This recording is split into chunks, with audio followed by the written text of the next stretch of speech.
Europe 1. 8h13 sur Europe 1. Votre invité, Sonia Mabrouk, est cardinal de l'Église catholique. Bienvenue sur Europe 1 et bonjour, Éminence Robert Sarra. Bonjour. Merci d'être avec nous. Vous incarnez une figure emblématique de l'Église. Vous êtes un homme de réflexion. Votre parcours depuis votre Guinée natale jusqu'aux plus hautes instances à Rome auprès du pape force l'admiration.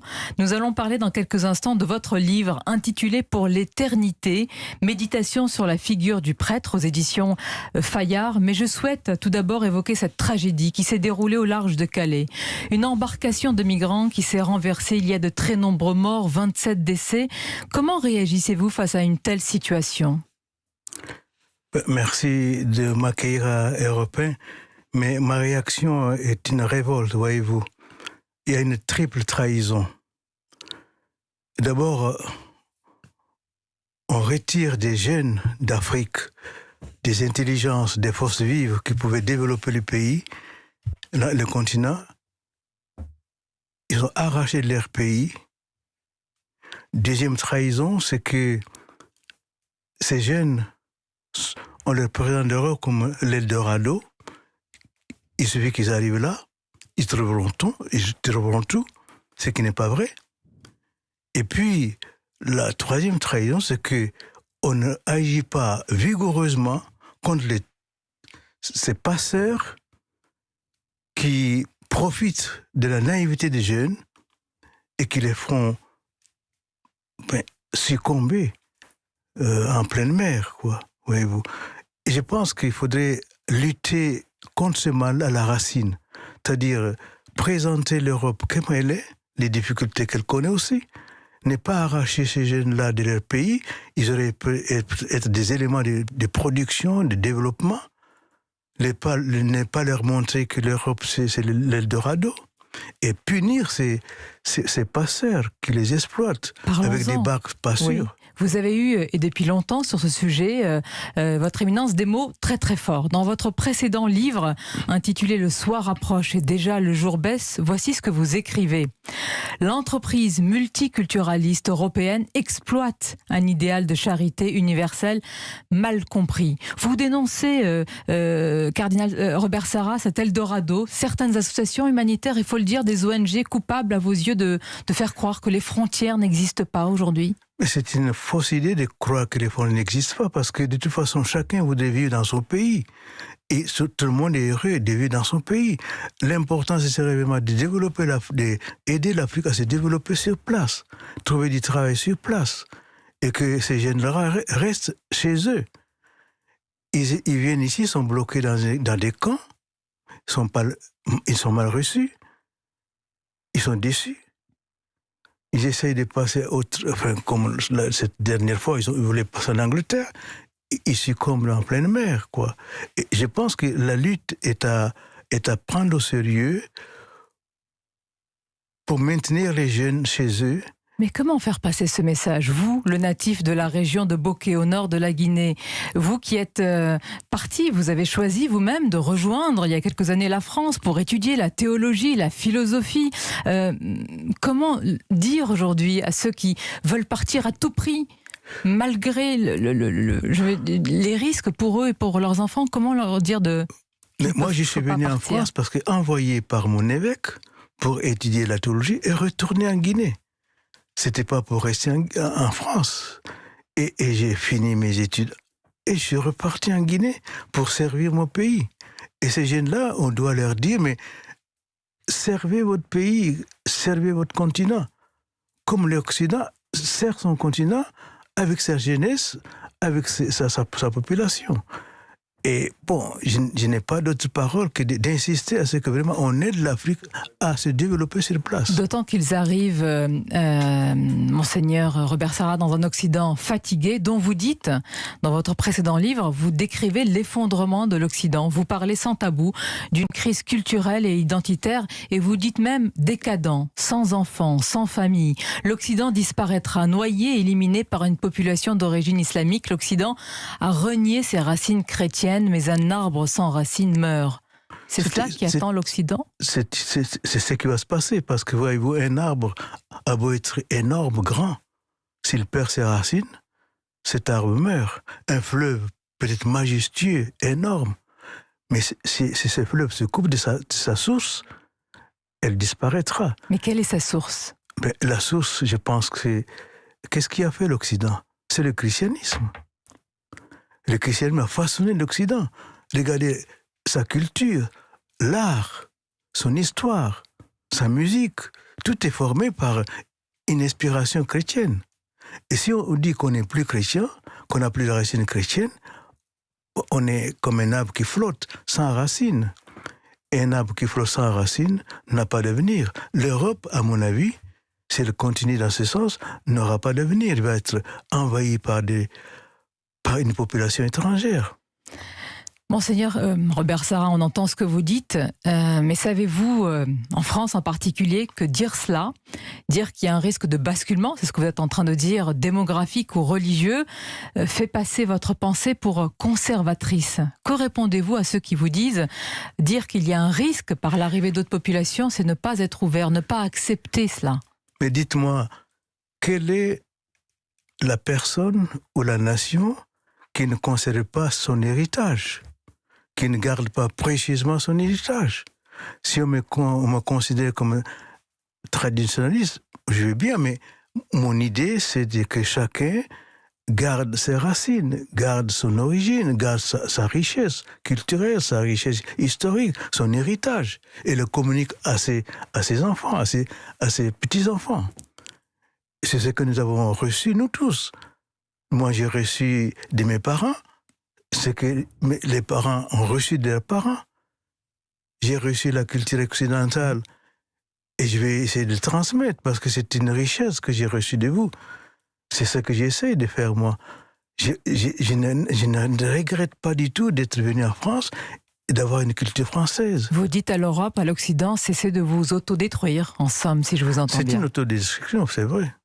Et bon, j'espère que l'Europe prendra conscience qu'il faut quand même discerner, qu'il faut évoluer, mais avec intelligence, tout en gardant ses racines, tout en gardant sa tradition.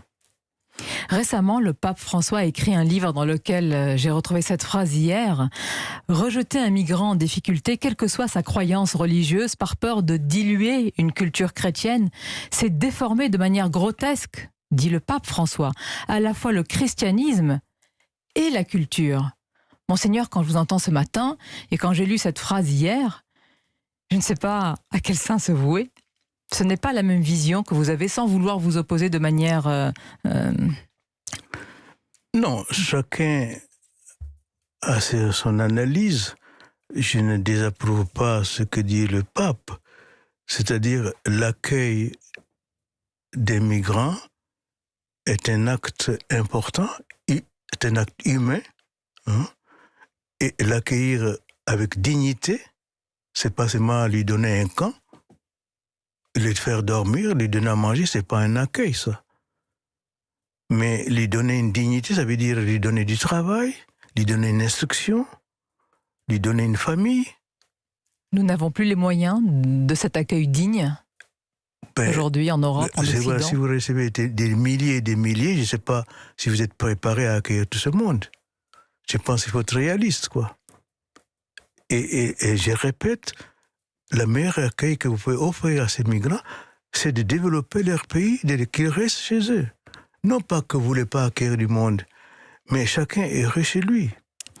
Venons-en à votre nouveau livre. Pour l'éternité, méditation sur la figure du prêtre.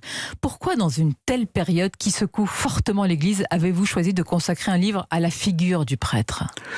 C'était surtout pour encourager les prêtres à ne pas perdre confiance en eux-mêmes, à retrouver leur identité propre, qui est un don précieux que Dieu leur a donné, d'être le représentant du Christ.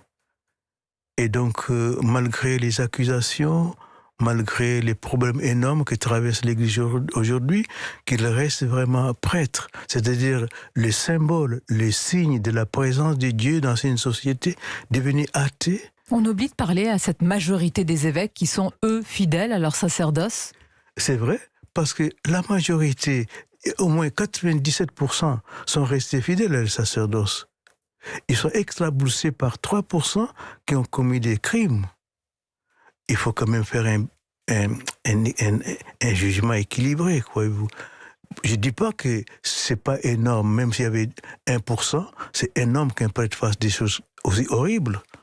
Mais il faut aussi amener ces gens à changer de vie, à se resituer par rapport à leurs responsabilités, à être dignement représenter Dieu dans la société et donner confiance aux familles qui leur confient les enfants. Ça veut dire, si je vous entends bien, Monseigneur Robert Sarah, que ce sont des crimes terribles, évidemment, mais individuels, personnels. Est-ce qu'il y a, selon vous, une responsabilité institutionnelle et systémique de l'Église? Et je vais aller plus loin. Est-ce que c'est la doctrine catholique qui est mise en cause, selon vous? Voyez-vous, je pense qu'il faut être conscient qu'une faute est un acte personnel. Ce n'est pas une institution qui fait une faute. C'est une personne qui délibérément pose un acte condamnable. Alors, je ne pense pas que c'est la doctrine de l'Église. La preuve, il y a 77% qui restent fidèles à leur doctrine, qui restent fidèles à leur vocation. Donc, rien dans la doctrine catholique ne peut laisser penser ou donner à penser qu'un évêque est quelque part surpuissant et qu'il peut s'autoriser à de tels crimes? Quelqu'un qui a mal compris sa vocation, oui, il peut s'autoriser, mais dans l'Église, l'autorité, c'est un service.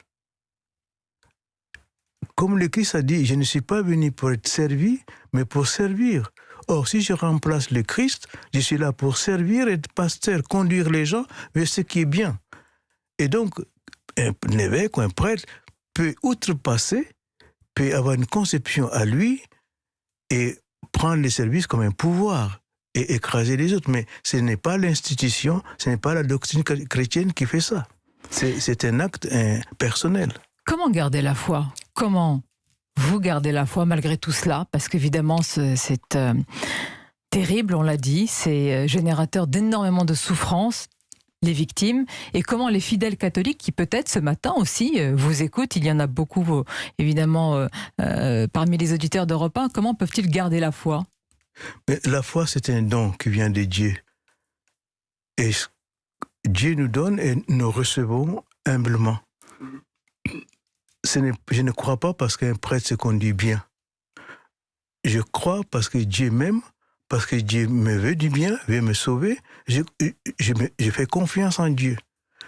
Et bien sûr, son représentant peut le représenter indignement, mais ce n'est pas pour ça que je crois.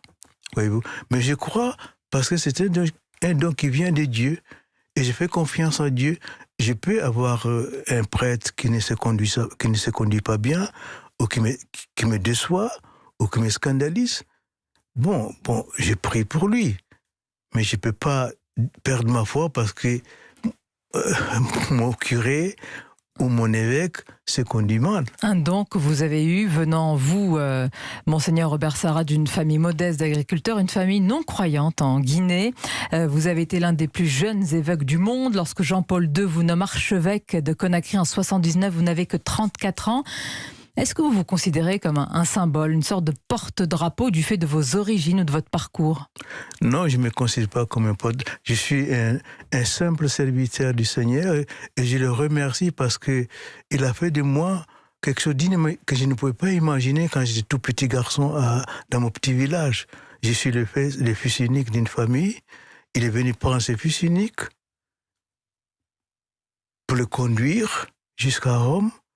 Je suis étonné. Ce n'est pas mon mérite. Je suis étonné de ce que Dieu a fait de moi. Et parce qu'il a fait des choses merveilleuses, je dois lui rendre ça. Je dois proclamer la vérité. Je dois proclamer sa doctrine. Rien ne doit m'effrayer. C'est un service humble de reconnaissance que je rends à l'Église. Et si je vous ai posé cette question, Éminence, c'est parce que certains imaginent, mais est-ce une utopie un jour, un pape noir?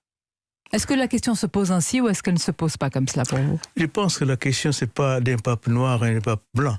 Que le Seigneur nous donne le pape qu'il faut pour notre pays, pour notre continent, pour notre monde, quoi. Quelqu'un qui dirige le monde vers Dieu.